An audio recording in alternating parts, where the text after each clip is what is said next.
Привет, я Света, и это история о том, как я летела в Португалию через 3 страны с 4 детьми. 4 дня и 4 ночи в пути, горы чемоданов и я одна. Все было готово, идеальный маршрут: Москва, Стамбул, Амстердам, Лиссабон.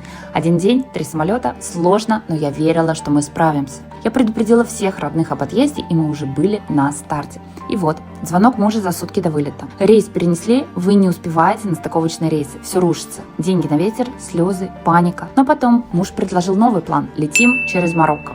Всего 2 самолета вместо 3. Мы снова счастливы и снова готовы к вылету. Казалось, вот он выход, но это было только начало. На следующее утро очередная новость, которая пустила все наши планы и, конечно же, деньги коту под хвост. Это был очередной шок. Подписывайтесь, чтобы не пропустить продолжение моего сумасшедшего трипа.